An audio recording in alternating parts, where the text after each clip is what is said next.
السلام علیکم۔ مجھ سے اس ایک آیت کے بارے میں متعدد لوگوں نے سوال کیا کہ اس کو تھوڑا سا وضاحت کے ساتھ سمجھا دیں، یعنی صرف لفظی ترجمہ کر کے جو آپ دے دیتے ہیں اس سے تھوڑا سا ہٹ کر ذرا سا تھوڑی سی وضاحت کر دیں، کیونکہ ایک ہی آیت ہے لہٰذا میں نے کہا چلو کر دیتا ہوں۔ تو یہ ہے سورہ بقرہ آیت نمبر 60 یعنی 2 کی 60۔ تو آئیے اس کو دیکھ لیتے ہیں۔ اس وقت میرے پاس حافظ نظر احمد والا ترجمہ ہے، پہلے اسی کا کر دوں گا، جو اس پر سوال اٹھتے ہیں تھوڑی سی وہ بات کر لوں گا اور پھر اپنی فہم کے مطابق جو ترجمہ ہے وہ بتا دوں۔ وَإِذِ اسْتَسْقَىٰ مُوسَىٰ لِقَوْمِهِ فَقُلْنَا اضْرِب بِّعَصَاكَ الْحَجَرَ فَانْفَجَرَتْ مِنْهُ اثْنَتَا عَشْرَةَ عَيْنًا قَدْ عَلِمَ كُلُّ أُنَاسٍ مَّشْرَبَهُمْ كُلُوا وَاشْرَبُوا مِن رِّزْقِ اللَّهِ وَلَا تَعْثَوْا فِي الْأَرْضِ مُفْسِدِينَ۔ اب جو ان کا ترجمہ ہے، اور جب موسیٰ نے اپنے قوم کے لیے پانی مانگا، پھر ہم نے کہا اپنا عصا پتھر پر مارو تو پھوٹ پڑے اس سے 12 چشمے۔ ہر قوم نے اپنا گھاٹ جان لیا، تم کھاؤ اور پیو اللہ کے رزق سے اور زمین میں نہ پھرو فساد مچاتے۔ یہاں سوالات بہت سارے اٹھتے ہیں۔ سب سے پہلے تو یہ کہ موسیٰ اپنی قوم کے لیے پانی مانگ رہے تھے، کیا موسیٰ ایسی جگہ پر تھے جہاں پانی موجود نہیں تھا؟ تو پانی کیوں مانگ رہے ہیں اگر پانی موجود تھا؟ پھر کہہ رہے ہیں کہ اب اللہ نے کہا کہ اپنا عصا پتھر پر مارو تو اس سے 12 چشمے پھوٹ پڑیں گے۔ پتھر پر اگر عصا مارنے سے یعنی لاٹھی مارنے سے چشمہ پھوٹتا تو آج بھی پھوٹنا چاہیے، ورنہ اللہ کی سنت میں تبدیلی ہو جائے گی، جبکہ اللہ کہہ رہا ہے کہ وَلَن تَجِدَ لِسُنَّتِ اللَّهِ تَبْدِيلًا، تم اللہ کی سنت، اللہ کے طریقہ کار میں ہرگز کبھی تبدیلی نہیں پاؤ گے۔ وَلَن تَجِدَ لِسُنَّتِ اللَّهِ تَحْوِيلًا، اور تم ہرگز اللہ کی سنت کو، طریقہ کار کو کبھی تحویل میں بھی نہیں پاؤ گے، یعنی ادھر ادھر ہونا بھی نہیں پاؤ گے۔ تو یہ ممکن ہی نہیں ہے کہ موسیٰ تو پتھر پر عصا ماریں تو 12 چشمے جاری ہو جائیں اور دوسرے 100 بار بھی عصا مارتے رہے ایک چشمہ نہ پھوٹے، تو ایسا نہیں ہو سکتا۔ اچھا، دوسری بات پھر اس میں یہ ہے کہ 12 ہی چشمے کیوں پھوٹے؟ کم زیادہ بھی ہو سکتا تھا۔ اب اس کے لیے لوگ دلیل یہ دیتے کہ جی ان کے 12 قبیلے تھے لہذا ہر ایک نے، آگے یہ خود کہہ رہے ہیں کہ ہر قوم نے اپنا گھاٹ جان لیا، یعنی اللہ تو کہہ رہا ہے کہ تم فرقہ ہی نہ بناؤ، اللہ کہہ رہا ہے کہ تم وَاعْتَصِمُوا بِحَبْلِ اللَّهِ جَمِيعًا وَلَا تَفَرَّقُوا، اللہ کی کتاب کو مضبوط پکڑ لو تو تمہارا فرق ختم ہو جائے گا۔ اور یہاں آپ اللہ ہی جو ہے وہ یعنی ایک قوم دوسرے قوم کے گھاٹ سے پانی بھی نہ پیے، اگر وہ 12 قوم ہے تو 12 قوم کے گھاٹ بھی الگ الگ ہو کے سب اپنے اپنے الگ اس سے پانی پیے۔ اتنا یعنی اس قدر یہ گھٹیا پن تو ہندو مذہب میں بھی نہیں ہے۔ ان کے یہاں بھی چھوت چھات جو ہے، شاید ان کے یہاں یہ شودر اور کچھ کمین لوگوں کو وہ ایک دوسرے کے برتن میں پانی نہیں پیتے ہیں، تو اسی طرح کا بنا دیا کہ یہ 12 قبیلے تھے تو 12 قبیلے جو ایک دوسرے کے گھاٹ سے پانی بھی نہیں پی سکتے تھے، اس لیے 12 گھاٹ کی ضرورت پڑ گئی۔ پھر کہہ رہے ہیں کہ تم کھاؤ اور پیو اللہ کے رزق سے، تو رزق تو سارا ہی اللہ کا ہوتا ہے، سبھی سے کھاتے پیتے، یہ تو کہنے کی کوئی بات ہی نہیں ہے۔ اس کے بعد کہہ رہے زمین میں نہ پھرو فساد مچاتے ہوئے۔ چلیے یہ تو کچھ بہتر بات ہے، سمجھ میں آتا ہے، لیکن جو اصل سوال ہے کہ کیا موسیٰ ایسی سرزمین پر تھے جہاں پانی نہیں تھا کہ موسیٰ نے اپنے قوم کے لیے پانی طلب کیا؟ نمبر 1 بات۔ نمبر 2 بات کہ موسیٰ اپنا عصا پتھر پر مارے تو 12 چشمے اس میں سے پھوٹ جائیں اور باقی دنیا مارتی رہے تو کوئی ایک چشمہ نہ پھوٹے۔ تیسری بات یہ ہے کہ چشمے 12 ہی کیوں پھوٹے ایک بار مارنے سے؟ کم زیادہ بھی ہو سکتا تھا۔ چوتھی بات پھر کہہ رہے کہ ہر قوم نے اپنا اپنا گھاٹ جان لیا، کوئی ایک قوم دوسری قوم کے گھاٹ سے پانی تک نہیں پی سکتی۔ اس قدر تفرقہ بازی یعنی اس قدر فرقہ پرستی کہ ایک دوسرے کے گھاٹ سے پانی بھی نہ پئیں تو ایک دوسرے سے مل کر کیسے رہیں گے، ایک امت کیسے بن سکتے ہیں؟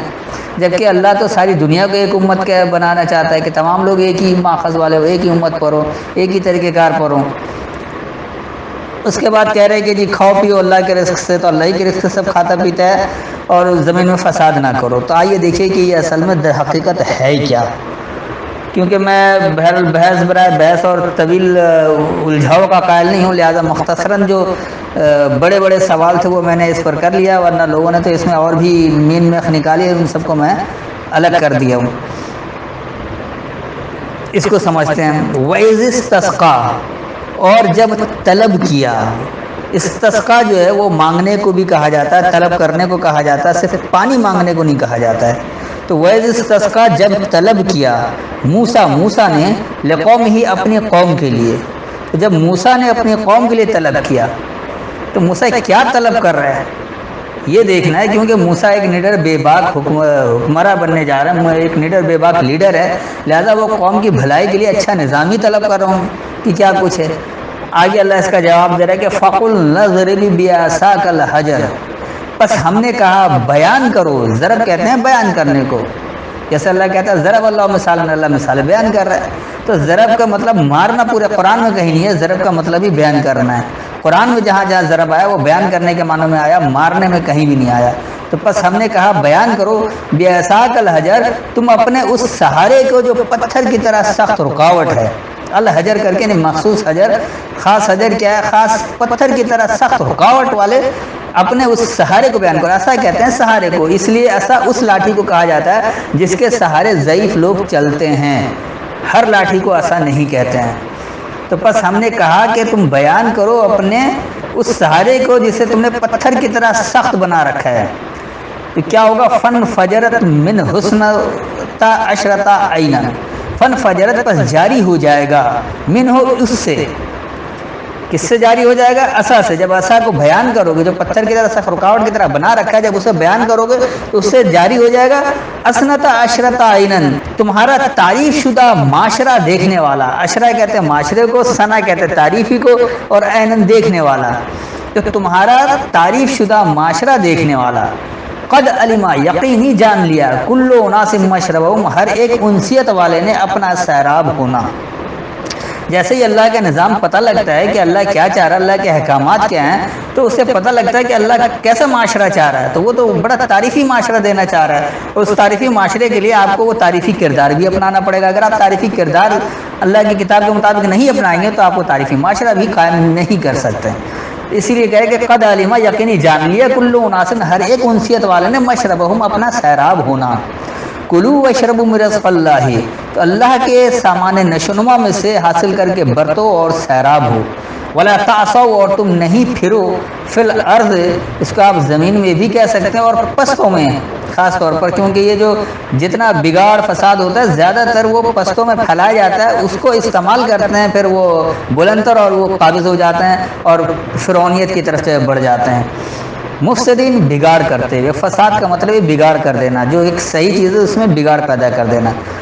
تو یہ ہوا اس کا لفظی ترجمہ۔ میں ایک بار اس کو رواں ترجمہ پڑھ دیتا ہوں تاکہ بات آسانی سے سمجھ میں آ جائے۔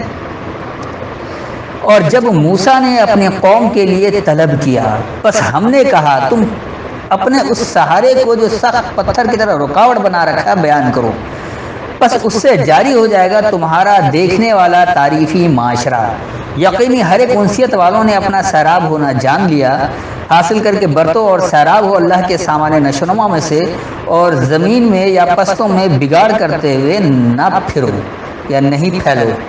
تو امید ہے اس کی وضاحت ہو گئی ہوگی، اس کے باوجود بھی اگر کوئی سوال رہتا ہو تو بعد میں پوچھ سکتے ہیں۔ السلام علیکم۔